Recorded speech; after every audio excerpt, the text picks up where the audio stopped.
As you build your team, being intentional about, how are you building people around you that not necessarily just look like you and think like you, but then may challenge some of the ways that you think as well, too, to create a more inclusive space for your growth of your company. Welcome to the Schmidt List, the podcast for people dedicated to managing successful projects, developing impactful products, and building engaged teams. And now, here's your host, Kurt Schmidt. Sam, how you doing? I'm doing great. How are you doing? Thanks for joining me on the show. I'm doing great. Thank you for having me. It's an honor. Yeah, no, I'm really excited to talk to you. So you are one of the founders of Graveti, yes. right? Yep. So tell me what Graveti is. What do you do there? How long has it been going on? What's the history there? Yeah, so Alex Rodriguez is my co-founder. Mm-hmm. He is a local entrepreneur himself. He is the founder of Workman, which is a kind of a workforce platform for people in the construction and trade industry who are looking for work. So he started that business back in 2016, 15, I think. And we came together to co-found Graveti in 2016. So it's been about 3 years. We celebrated our 3 years in May of 2019. And we're an organization that's focused on tech and entrepreneurship, really helping people of color break into the tech and entrepreneurship scene here in the Twin Cities. Specifically African American and Latinos, and myself being, of African descent, and Alex being Latino or Latinx. We wanted to make sure that we had a place where black and brown founders can come and learn how to break into the industry, learn about the tips and tricks around how do you fundraise, how do you build a team, things like that, because we felt there was a gap there, especially in the city. But we saw that the tech scene was growing, so we wanted to make sure that we were creating a space where people can feel included and comfortable. And Graveti is really for everybody too, but we just have a focus on making sure that those founders are supported and have resources available to them. Biggest thing about Graveti that we love to do is we love to make sure that when we have an event, people are making those connections. So networking is a big part of it. Yeah. We have, we always have a networking component in most of our events. Either it's before or after the event, so people have the time to really get to know each other. Then they learn something together, so you have to experience something together, and then we want people to network after this, kind of talk about what they learned and go from there. We've had people that have actually started companies together off of coming to a Graveti event. We do a Graveti summit every 2 years, so we had a summit in 2017. And we're having our next summit coming up here in November 2nd in 2019. That's exciting. We'll talk about that a little bit later. Yeah. The cool thing about that is that we like to bring people together in a room for, half a day, and just talk about key topics when it comes to starting your business in the tech industry. So fundraising, coming up with your business plans, different sources of revenue, things like that, building a team, the ins and outs of like the type of industry you'd want to get into, all of that stuff. Right. So that's great. Yeah. Well, knowledge is power, right? Exactly. Yeah, because I was going to ask because, I run into folks, we do a lot of consulting at Foundry with startups and things. And, we have people that just show up sometimes and they're like, I have got an idea, but I don't know even where to start. And so, but how they find us is also really interesting because it's a lot about who you know, right? And so if maybe you've got some random, woman out there who's like, I've got this great product idea for moms or something. Right. Like all she can do is like Google stuff, right? Yeah. And things like that. And to have a specific space that you're creating where people can just come in and it's okay that you don't know anything, right, is really important. So how do you normally attract folks to your events? Like what's worked really well for you to like start to build that community?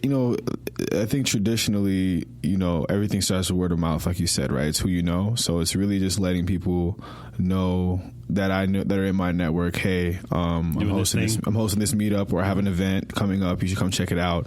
And the thing is, like you said, a lot of people that have come to Graveti events, they're not even in tech. A lot of people are just interested about it. They just want to learn more about what that world looks like. They have shows like Silicon Valley and all these different things on TV. Right. And it's like, it's interesting to kind of learn about that world and see, a lot of the people that have come to events in the past have, worked at Target Corporate or some of we have all these great companies here. Yeah. But sometimes people find out corporate isn't for them and they want to be able to check out what they have going on, or they may have something on the side they've tried to develop, but they didn't know know where to go to actually start a business off of it, they'll come to a Graveti event and they'll really get inspired to like start it for real, you know?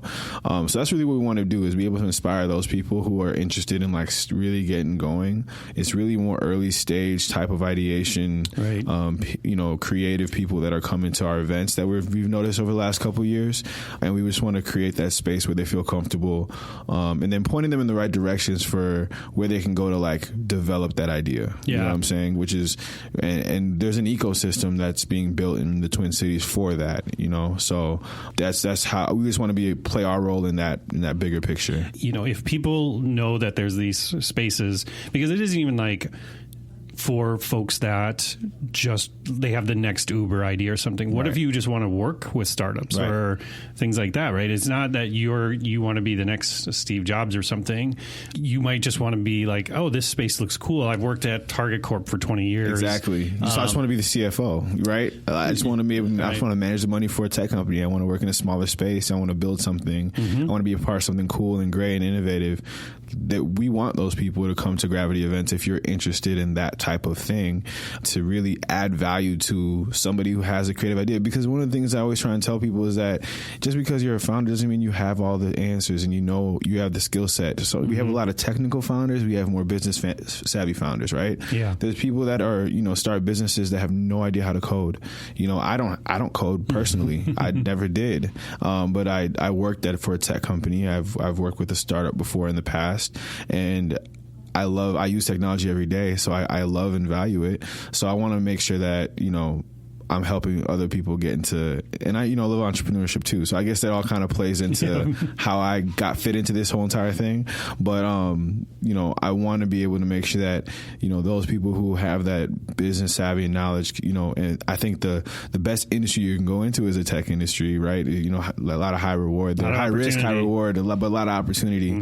And so there's that. And then you also have, you know, you have your people who, you know, are the tech savvy people who are the coders and know how to build something, but they don't know how to necessarily build a business. So I think having that marriage and they can start at a Graveti event, it can start at another meetup, I don't really care. But as long as our city and our ecosystem is creating those spaces for people, I think that's where we're going to start to see more talent evolve and more better companies being built. And more unique ideas. Exactly. Right? Right. Because I think the best companies have that creative founder or the business savvy founder, and then you have the technical person that respect each other and want to be able to learn from the other person. It's like the left brain, right brain thing, right? But I feel like oftentimes where companies are challenges, they only have one vision from one perspective. And I think, you know, when you talk about perspectives and you talk about diversity, that's one of the things that you can also talk about too. It's like, you know, the reason why the tech industry, you know, it has a lot of opportunities because there's so much more space for people from all different backgrounds to be able to come into the space and add their perspectives to things, right? Looking at, you know, products from a different perspective or different segments of the society that are underserved, right? How can you use technology to service those people? I think there's a lot of opportunity there in the industry, and I think we just need to inspire people to say, hey, this space is for you. You can join the space as well too. You may not see a lot of people that look like you in that space, but if you are doing the things necessary, you can create spaces for other people to come after you. So right. So I'm really glad you brought that up about not looking like everybody else, because, you know, I'm assuming that your events talk about similar topics like fundraising and stuff that you would have at many of the other events. Yeah. But are there specific themes or topics that come up that you focus on in these events for non-white folks? Yeah. So biggest thing that we do. So we do a fireside chat series where we feature a founder of color pretty much a couple times a year. The last one we did was our first version of a new concept that we put together called Graveti Live. And that was recorded live at St. Paul Neighborhood Network streamed live on Facebook. Cool. And we featured Darren Levine of Asdell. It's a new tech company that's an Amazon marketplace that he's created for brands who are selling on Amazon to be able to streamline their sales processes. Really, really cool, innovative company. We work with him very closely. He's one of my clients at Meta. And with some of the things that we just talked about in that was kind of his journey and like his story personally, him being an African-American male, being adopted, all those different things. And then also like how he's built his company, being a millennial and being really young, right? He's only 25 years old. And he has a team of 9 people on his team building the software. That's a lot. It's a lot, but he's super sharp and he has a lot of grit. And that's actually the funny thing I said. That's the name of his software. It's called Grit. So, but he has it, right? So I think the cool thing about stories like that is like we want to be able to. I like to be able to highlight the younger founders, right, and also the founders of color as well too, to be able to say, hey, what challenges did you face fundraising, right?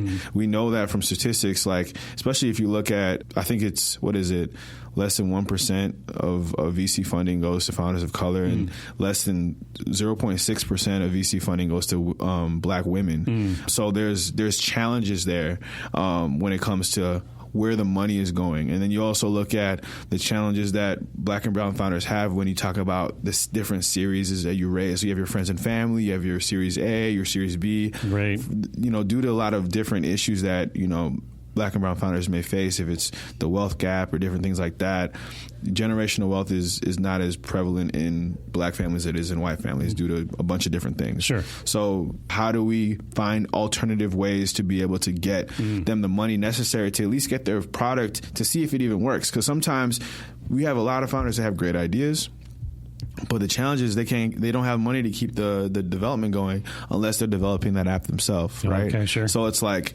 you got to pay developers to develop the apps. You have the proof of concept, so that way you can have a working prototype to pitch to a VC or whoever, right, to see if you can potentially get money. And a lot of times they'll tell you, well, raise some more money from your friends and family first. And it's like, well, I don't have that. Right. I don't have that network necessarily, and it's hard to get those angel investments as a Black and brown founder, especially in this market where it's very like the VC community is more conservative when it comes to just how they give out money anyway, not necessarily from a prejudice standpoint, but just how they give out money versus the Bay, right? Right. They're giving money out left and right. You can go to a coffee shop and get $1 million from somebody if you wanted to, but in Minnesota, you're not necessarily going to do that. They're going to want to vet you a little bit more. It's really more of who you know. Your network has to be a little bit tighter, and if you're not in those circles, it's going to be a lot more challenging. I think part of the talk that I've been a part of is trying to see how we can improve that in this region, because we have a lot of potential when it comes to founders here of all different backgrounds, but we want to make sure that they're being invested in by investors in this market as well too. And there's a lot of money to be given away in this market, so we just want to make sure that we're not having to go other places to get funded, and then people expect us to still grow our businesses here when the VCs here didn't want to invest in us. Right. So that's the challenge that we have to make people realize is like, hey, pay attention to the talent you got here, and invest in them and support them. We have different ways of funding people now too, right? You got crowdfunding, you got all these different ways that you can do that. And I think the biggest way to do that is just supporting and sharing. And like you're saying, you these topics that you talk about, there are, if you don't know that these options exist, you feel handcuffed and like, well, I'll just go get a job or something. Right? Exactly. And it's like, well, I got to work more to fund this thing. And it's like, well, then you're not focusing on your business. And it's like, because a lot of times, especially with the founders that we see, a lot of these ideas start off as part-time jobs or side hustles, right? Yep. And it's like, you have to have a job to secure your life and your lifestyle. And sometimes people take that leap to go full-time, and it's tough, right? Yeah, I can imagine. Some people have families, they got kids, they got wives, they got husbands, whatever it may be. And it can be a challenge, but... Yeah, if you don't have that support network... Exactly. It's going to be 10 times as hard, right? Exactly. So, in our Fireside Chat series, we ask those questions, and we talk about that with our founders as well, too. Like, what was it like, when you did decide to go full time, and how long did you bootstrap for, and all these different things, like just to help people understand the complexities behind entrepreneurship, because it's more than just what you see on Instagram, right? It's like more than LinkedIn posts and everything. There's a lot of sacrifice that goes into it, and we want to make sure we keep it real all the time with people, because it's not always like money flowing and coming in. You just because you may have won $1 million in a round doesn't mean that money is your money. No. You know what I'm saying? That money's going to the business. You got people you have to pay. Sometimes you're trying to catch up with the bills you got going on. Yeah, you could be way behind. Exactly. So those are the things that people need to realize is like, you have to, if you're going to have a good business, you want to make sure that you have all of the things sound, so that way you're able to take it to the next level. That's great. Yeah. So for folks like myself, being a white male, like what are ways that, and a business owner, like what are ways that people in my position can help support the work that you're doing? That's a great question. So I think the biggest thing is, as a business owner, you have a platform. You have resources available, especially as a successful business owner, right? Because you guys are growing exponentially, right? Crazy, yeah. So, you have that opportunity to really provide opportunity for other people, right? So as you're growing your team, how are you making sure that people on your team are reflective of the clients that you're trying to serve or the people that you're trying to reach and things like that. Like not only how are the workers in your staff diverse, but how are the decision makers on your staff diverse, and how are they influencing the workers? So making sure that there's a clear path for elevation in a company, right? Because sometimes it's hard when you work someplace and it's like nobody looks like you, and you want to be able to get to a certain level, but you've never seen anybody there. Depending on the type of person you are, you may or may not want to like rock the boat. You just kind of play your role, but you're always going to be stuck in that place. Yeah. But sometimes when you have somebody there that you can relate to on a different level, it helps, right? I'm not saying it's the only way that people can elevate, but it does help. So as you build your team, being intentional about, how are you building people around you that not necessarily just look like you and think like you, but then may challenge some of the ways that you think as well too, to create a more inclusive space for your growth of your company. That's one thing I would say. But I think the other thing too is just continuing to support the organizations that you have been supporting that are doing the work that, are reaching the people that, may not have traditionally been in this space. So I think those are also really big things too. And then continuing to listen and learn and grow. I think that's really important as well too. I think one cool thing about this podcast is that you get to have conversations with people on a regular basis. So it's like, you're kind of cheating a little bit, right? I'm totally cheating. And then you have everybody else out here, listen to the conversations you're having and how you're growing from it too. So I think that's really cool also. That's really cool. Yeah. Thank you for that. And what I find is that, again, it goes back to this, and we talked about this, we talk about this on the show all the time, is that when you're growing up, you assume it's a meritocracy, that my achievements will be rewarded. I got a great degree from a prestigious school. I'm going to get a great job. I'm going to make a ton of money. Yeah. And that's how it works, right? And then you get out and you find out, oh, crap, it's 80% who I know. Yeah. Right? Exactly. And so to your point, I'm guessing, those years ago, you saw there's this big gap where there might be these people that are going to these events in town, and there's obviously going to be a really strong white contingent in that room.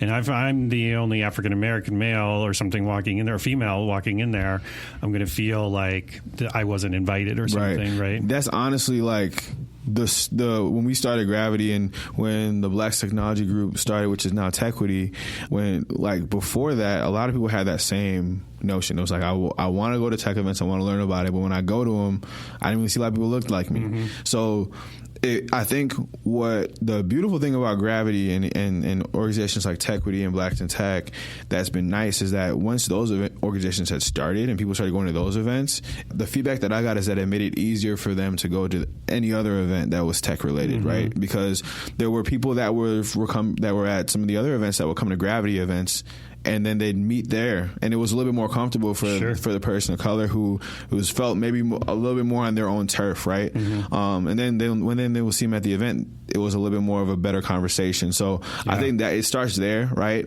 One of the things, the part about it is like, for me personally, I grew up in Minnesota, born and raised. My parents are both from Cameroon, West Africa. So like, I grew up in Brooklyn Park, went to Chandler Park High School, and we had some diversity at the school. It's a lot more diverse now after 12 years after being out of high school, but back then it was pretty typical Minnesota high school, right? But I think the biggest thing is like, you know, as somebody who's a person of color, you're in a position where you're oftentimes not the majority, right? I was able to find ways to always find myself around different organizations, things that put me around people that more so look like me, but I was creating those spaces. So I started a student organization in high school. When I was in college, I did a lot of student organization stuff, really involved. And I was just trying to like always create spaces for people. I've always done that, even from high school to now. So I don't know where that came from, but it's really powerful. Yeah. And I'm really proud of the work that you've done so far. It's fantastic. Thank you. And I really hope that a lot of people check it out. So let's talk, let's just shift gears for a second. Tell me about the consulting stuff that you do. So like you mentioned, you're not a coder and a programmer and all that stuff. So what do you do in the consulting space? Like where is when would I go and hire Sam to help me out? Yeah. So the cool thing about my consulting experience is I used to work for Apple back from 2012 to 2017, so 5 years around there. So what I did there, I was a business to business sales specialist. So essentially my job was to work with businesses to help them integrate Apple technology. So like if Foundry wanted 50 computers for their 50 new hires, we'd help them deploy that, right? Make sure that it was all protected and set up properly with Jamf software and you know all that stuff. So that's what my job was. And so I got really, you know, developed a lot of, you know, business savvy there, grew my business acumen, all of that good stuff. And when I was like, got to the point where I was like, I need to figure out what I'm going to do once I transition out of Apple, I was like, oh, I really love the consulting idea. And so I started shadowing one of my mentors, Sharon Kennedy Vickers. I shadowed her for a couple months on a project with a local nonprofit here, and just to learn how she did her IT consulting. And I was like, oh, this is really cool, being able to kind of just take your experience and like really help people out and build strategies around it. So learning from there. And then I got an opportunity. I got approached to work at MEDA, which is the Metropolitan Economic Development Association. It's a nonprofit that works specifically with entrepreneurs of color to help them grow their businesses and be successful. And I knew a little bit about MEDA when I started Graveti. I'd see them in the news a lot.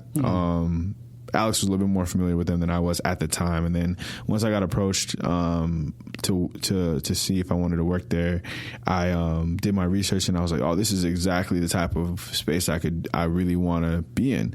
So I applied to work there and I got the job, and it's been 2.5 years since, and it's been really great. So I get to work with clients from all different industries. Actually, I don't just work with tech clients. I have clients that have restaurants. I have clients that are in the construction industry, services, all these different types of things. It's a very big variety, and it's cool because every day of the job is different, right? But it's also challenging because it keeps me sharp. So I have to like really learn different industries fast. But I think the beautiful thing about my journey is that I've had, because I worked at Apple, like you have to learn things fast because everything changes all the time. Yeah, nothing changes, the only consistent thing, right? Exactly.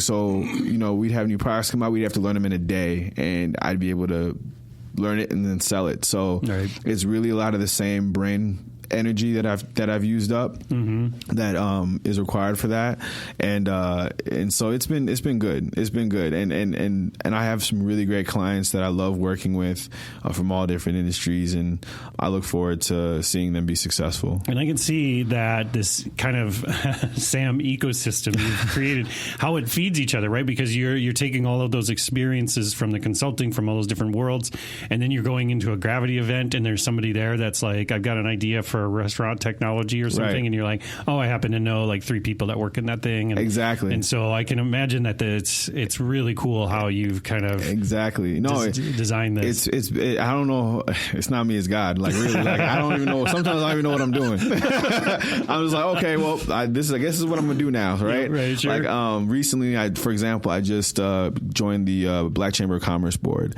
so that's another opportunity for me to be able to. And it seems like I'm doing a lot of things, but I also work with Forge North, which is the ecosystem building part, right? So I think there's like levels to how do you construct a better space for people. You have to understand how all the different levels work, right? So you got to know what the actual customer wants, which is the entrepreneur. me being an entrepreneur myself, it makes it really easy for me to see it from that lens. And then working with entrepreneurs on a regular basis, understanding what their needs and wants and desires are, and then being in the support organizations, creating one myself with Graveti, but then working for Mita, which is a much more established one. Sure. And then you sit on the boards that have the influence, right? So the Black Chamber Board, Force North, all those different boards allow me to have a larger scope lens of like, okay, if we need to support these organizations and these individuals, like, how do we do that, right? Yeah. How do we leverage resources? How do we get funding? All those different things, like where the money's coming, how are those decisions made? Right. If you're not in those spaces, then you're not going to be able to impact the decisions that are being made or provide your experience or voice for it. So I think those are some of the things that I've kind of just been led to do and called to do, I guess. So, and that's where I'm at now at 30 years old. Yeah. That's super fun. I think it's really cool, man. I think you've really put together this kind of symbiotic sort of experience and for yourself, right? Yeah. And I think, again, like I said, the value you bring on both sides, they just feed off each other, and I think that's got to feel really, really rewarding. It definitely is. It's not easy, but it's definitely. No. I think what makes it. No, it sounds like a lot of work. It's a lot of work, but I think the biggest thing is just when you start seeing people be successful, or like you seeing people in different roles that they wouldn't have been in 5 years ago. I think that's the part that's like. The right work is being done. Yeah, so I think that's fantastic. Yeah. So if I want to find out more about Graveti and about the consulting work and stuff that you do, where's a good place to go? Where can I find out more about what you guys are doing? Yeah, so with Graveti, I'll start there. Graveti.com. We just redid our with website. An I, right? Yep, Graveti with an I. Graveti. Right. So Graveti with an I. .com. We just redid our website a couple months ago, so it's nice and fresh for you. We got a newsletter that we put out. We do a blog as well too on Medium. We are also on Instagram and Facebook. Graveti MN. And you got a big event coming up in November. Yep, we have our Graveti Summit, our second Graveti Summit coming up in November. Going to be at the Target Commons downtown on November 2nd. Great space. Thank you. And we're excited. Target's one of our sponsors from the very beginning. So they've been awesome partners for us. They sponsored our first summit. And so we're going to have that coming up. We'll be present floating around during the Blacks in Technology Conference and Startup Week. So you'll see team members around there. We'll be supporting those events. From the Mita standpoint, if you go to www.mita.net, if you are a minority business owner and you're looking to get some support and you're in one of those industries like a tech industry or whatever it may be, or any industry really, we're looking at scalable businesses that can, get to that next level. We want to be able to help them out with that. You can go to Mita.net and you can sign up for our services. And the cool thing about Mita is that we are also doing this really cool thing called the Mita $1 Million Challenge, which is the largest minority pitch competition in the country, funded by JP Morgan Chase. We just had our semifinals in July, and we are going to have our finals in October, on October 11th during Startup Week on Friday. Wow. So that's going to be a lot of fun. It's a free event for people to come check it out. It's going to be hosted at TPT. I think it starts at 1 or 12 o'clock. And then we'll have an after party too to celebrate. So hopefully people can come check us out there. And yeah, I mean, it's just those are the two main things that I have going on right now. Just those two things. I mean, not just those two, but those are the main two things that I have going on. Those two things sound like a lot of work. Yeah, those sound like each a full-time job. Yeah, the cool thing is I got two clients that are in the pitch competition finals, Civic Eagle and Asdale, so I'm excited for them. Yeah. So yeah, it'll be fun. That's cool. Yeah. Well, Sam, I want to thank you for taking the time today. I really appreciate it. I know you're a busy guy, and you've got a big trip coming up. You've got this conference coming up. Yeah. But I'm really honored to know you and proud of the work that you're doing in the community. And so thank you for taking the time. I appreciate it. Thank you so much. Thank you for listening to The Schmidt List. If you want to learn more about how Foundry accelerates innovation, check out foundrymakes.com. And if you'd like me to speak about establishing a growth mindset at your conference or with your team, drop me a note at kurt@foundrymakes.com. Oh, and the next time you're on the internet, head to iTunes and leave the show a review. If you enjoyed this episode, please share it with a friend, because sharing is caring. I truly appreciate you taking the time to listen to the show, and I hope you have a fantastic week.